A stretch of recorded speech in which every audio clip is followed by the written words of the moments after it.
నేటి పునీతులు పునీత బొనవెంతూర్ గారు.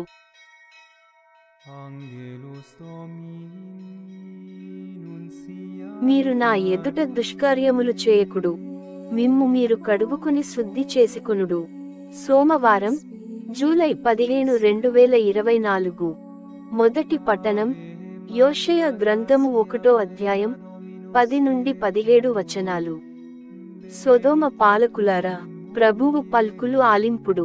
గొమొర్రా పౌరులారా, మన దేవుని ఉపదేశములు వినుడు. ప్రభువు ఇట్లనుచున్నాడు, మీ బలి సమూహముల వలన నాకు ఒరిగినది ఏమిటి? మీరు పొట్టేళ్లను దహనబలిగా అర్పించుట వలనను, పోతరించిన పశువుల కొవ్వును వేల్చుట వలనను నాకు విసుగెత్తుచున్నది. ఎడ్లు బొజ్జలు మేకల నెత్తురు నాకు ప్రీతి కలిగింపదు. మీరు నన్నారాధించుటకు వచ్చినప్పుడు వీని నన్నిటిని కొనిరమ్మన్నదెవరు? మిమ్ము నా దేవలములో కాలు పెట్టమన్నదెవరు? అయోగ్యమైన మీ బలులు నాకిక అక్కరలేదు. మీరు వేయు సాంబ్రాణి పొగ నాకు అసహ్యముగా నున్నది. మీ అమావాస్య పండుగలు, విశ్రాంతి దినోత్సవములు, ఉత్సవదిన సమాజములు నేను భరింపలేను. అవి అన్నీ మీ పాపముల వలన కలుషితములైనవి. ఈ అమావాస్య పండుగలు, ఈ ఉత్సవములు నేను అసహించుకొనుచున్నాను. వానినిక సహింపజాలను.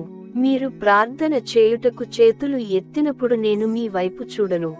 మీరెన్ని మనవులు చేసినను నేను ఆలింపను. మీ చేతులు నెత్తురుతో నిండియున్నవి. మిమ్ము మీరు కడుగుకొని శుద్ధి చేసుకొనుడు.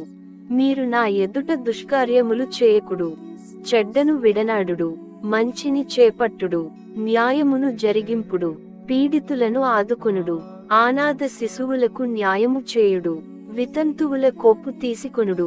ఇది ప్రభువు వాక్కు.